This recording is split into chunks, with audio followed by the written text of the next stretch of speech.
Hi everyone, I'm Hannah, I'm Shani. and we love musicals if you can't tell from this poster or these clothes. So, the thing is, we want to turn everyone into musical geeks, and we have a friend who is not. Yeah. So, what we need to do is turn her into a musical geek by choosing the right musicals for her to watch first. So, we've compiled a list of the top 10 starter musicals. These are the musicals that are not necessarily the best, but they're the ones to start with. They're light, they're easy. They're accessible. Yeah, pretty They're much. familiar stories for the most part. Familiar stories or just familiar people. Mm. Good music, good quality, but, just the easy ones that you want to get started with. So, let's start out with an honorable mention. Disney. Just about every Disney movie has at least one song, or at least every era. So if you want to start with the Sherman Brothers or Howard Ashman, Alan Menken, Stephen Schwartz, Tim Rice, Elton John. Yeah, we love them all. And that's what's important. If you want to learn any music, just pick up a Disney movie. But our friend knows these already, so we're gonna leave that until the honorable mentions. Let's start with actual stage musicals. Number 10. Joseph and the Amazing Technicolor Dreamcoat. Now, I know anyone who's seen this, but I think we both know why it's good. We know the story. Everyone knows the story of Joseph. And yeah, it's bright, it's colourful, it's very poppy, it's very fun. It's short as well, so that's another thing. And you just enjoy it. It's got a lot of different styles, but it's also very fluffy, which makes it accessible. And it's also why it's at the bottom of the list. It's fun, but there's not much substance to it. And you kind of just want to watch it once. But it's fun, and that's what matters for this list. And as for our favourites, for Shani, Any Dream Will Do. And for me, it is Jacob and Sons, hands down. Number 9, another one I haven't seen. Oliver. I think everyone knows the story of Oliver Twist by Charles Dickens. And again, it's Victorian era. We know the Victorian era. It's not that far away. And, this feel-good little musical about a little boy who's just trying to find his way. Yeah, we've all been through that. It's something that was happened to us. And, yeah, it's just really easy. And obviously he gets adopted at the end, so it's got that feel-good ending. And the music is just very fun, very, got emotion. Yeah. And, yeah, so I would recommend it to anyone. And I think everyone knows what our favourite is. Consider yourself. Number 8. Matilda. And this is one we've actually both seen, both on stage. And I think we all know the story about the little girl genius Roald Dahl loved. And yeah, it's just a very, very cute musical with a really lovely story to go along with it. Full of colour. Tim Minchin is a lyrical genius. Yeah, great songs, absolutely amazing choreography, and it's just, I love the swings in the second act, all those kinds of things. And the alphabet in an earlier song.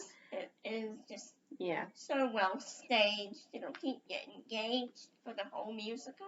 Yeah, but even though School Song, When I Grow Up and Revolting Children are all good, I think we all know my favourite song. Naughty. We love the song, and it is the theme. Stand up for yourself. Write your own story. I think, considering Roald Dahl didn't like many of his adaptational things, we don't know how he'd feel about this, but I think he'd probably like it. Yeah. Okay, we are up to number 7 now. Legally Blonde. Yes. We've seen this together, so I think we both enjoyed it. I think this works on our list because it is high energy. It is huge. There's so much dancing, so much passion, just so much everything in it. You wanna live with this world. So basically, it's another one that everyone knows. The movie with Reese Witherspoon. Iconic. Yeah. So, you know the story. A girl's boyfriend dumps her because she's not serious enough, and she follows him to Harvard Law. Mm. And then things turn out better than she thought they would. Mm-hmm. And her boyfriend's a jerk, so yeah. We actually do have different favorite songs here.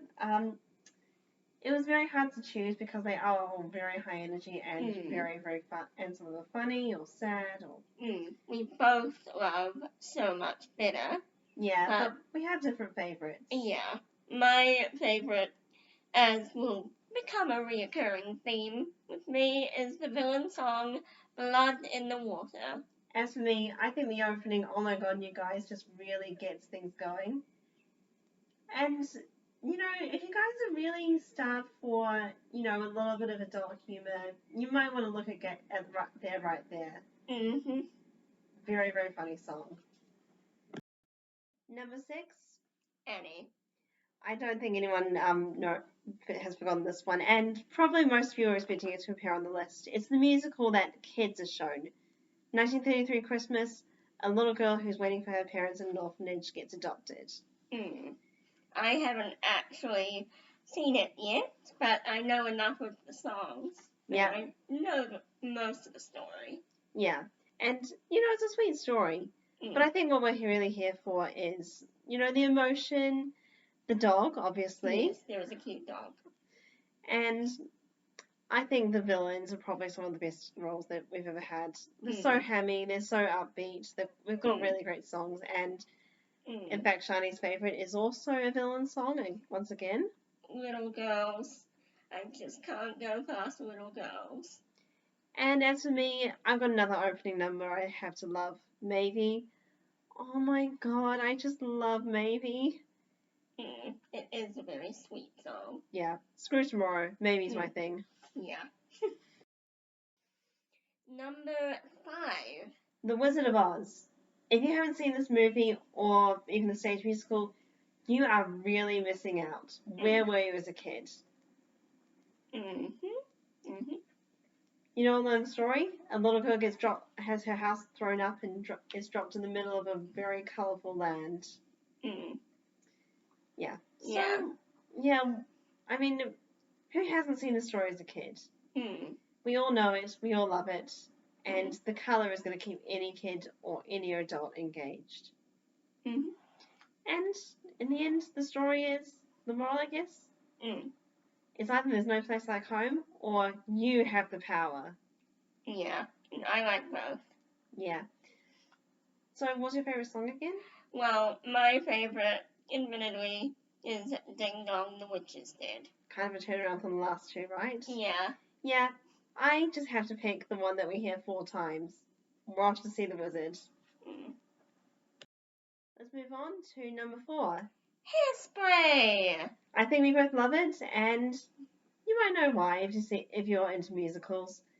I mean, if you haven't seen this, go see it right now because you need to.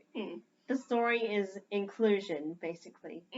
But it's wrapped around in such a fun, poppy 1960s style, all this really great stuff. And yeah. I think it's similar to Grease, if you've seen that, but the message is so much better.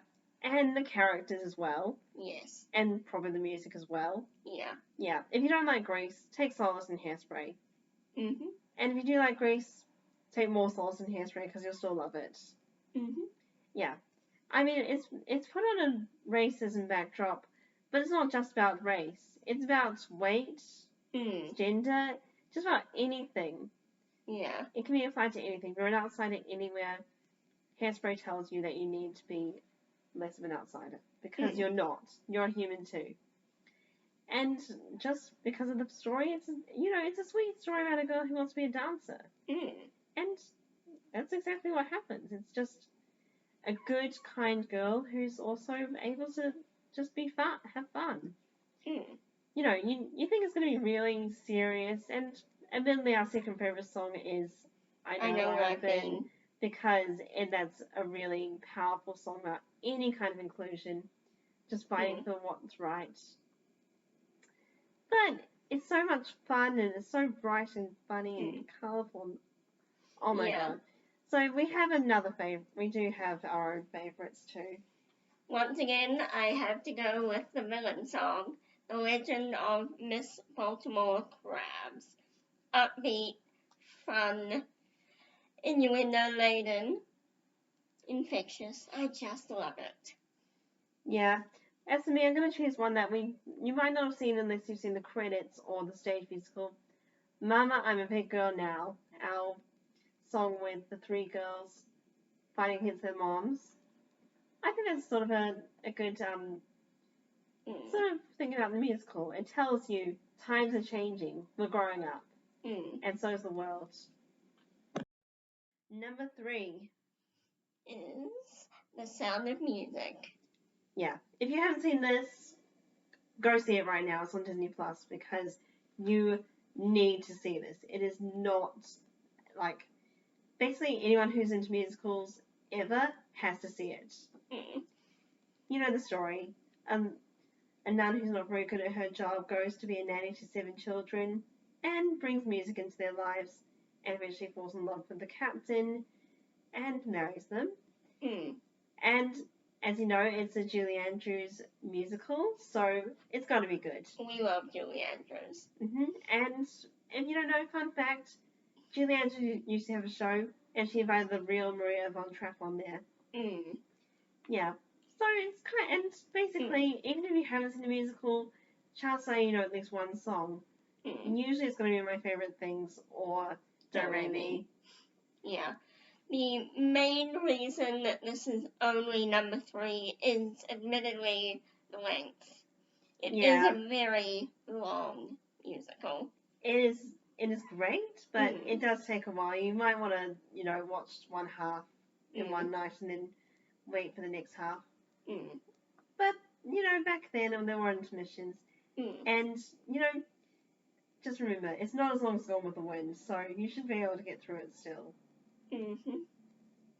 Yeah.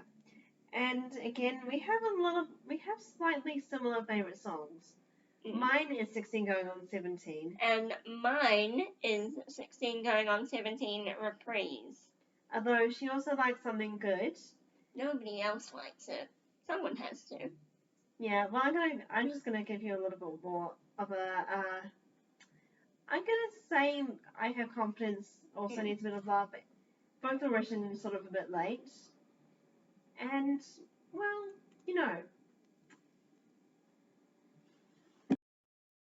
Number 2. The Prom. And since I don't know much about this one, I'm going to let Shani talk. Yeah.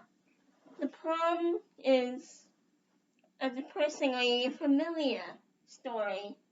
A young girl just wants to take her girlfriend to the high school prom. And the small-minded PTA cancel the prom instead. And a bunch of washed-up Broadway has-beens find out about it on the internet and stage a protest. In many ways, it's sort of a follow-up of Hairspray. One thing Hairspray didn't talk about was sexuality, and I think this one does a bit of inclusivity about that as well. Yeah, it addresses those modern concerns and shows that even now, in the 21st century, this shit is still happening. Yeah, and I'm just going to say, by representation here, love it. Absolutely great. Absolutely love some representation on stage. Yeah. And although I haven't seen this, Shana's been showing me quite a lot of the songs. And for me, I picked Love Thy Neighbor as my favourite. And I am the biggest fan of Meryl Streep, so obviously I have to choose the song. It's not about me. And I know what you're thinking. What else is there? What could possibly be number 1? Well, or you're thinking, isn't that cheating? I think I know what company this comes from. But we didn't say we're excluding all of these, so yeah, we went with a live action Disney. Yeah. So yeah, what could it possibly be? You probably know by now. Mary Poppins. As we said before, we both absolutely adore Julie Andrews. Yeah, and this is one of her first roles. I mean, this is just before Sound of Music. Yeah. And again, we have a nanny, we have some music, but we have a little more magic this time around. And to be fair, it is live action Disney. We didn't say we weren't counting that. We just said we weren't counting animated Disney. Yeah, and I mean, who hasn't been shown this movie as a kid? Yeah, everyone's seen this movie. Yeah, everyone. And the thing is, it's so much of a starter musical for everyone else. We had to include it. Yeah. Yeah. So, yeah. I don't think we need to tell you anything about the story, so let's just move on to our favourite songs. I had to go for Feed the Birds, but mainly because of the background instrumental music. Especially when Mr. Banks is walking to his job knowing he's going to lose it. I ended up going with an underrated classic, Sister Suffragette. There's quite an interesting story around this song, actually. Gladys Johns, she played Mrs. Banks. She basically said, you know, guys, I'll play Mrs. Banks, but only if you write me a song. And they said, oh yeah, we've got a song for you. And then they said, come out tomorrow and we'll tell you about it. The next day, they stripped a song called Practically Perfect of its tune, gave it to Sister Suffragette, wrote down some more lyrics and said, hey, yeah, this is the song we told you we had. And, okay, so, yeah, that's our full list. Yeah. Mary Poppins, practically perfect in every way. And I think that's what our list is as well. Yes. We did not take to get it right. Yeah.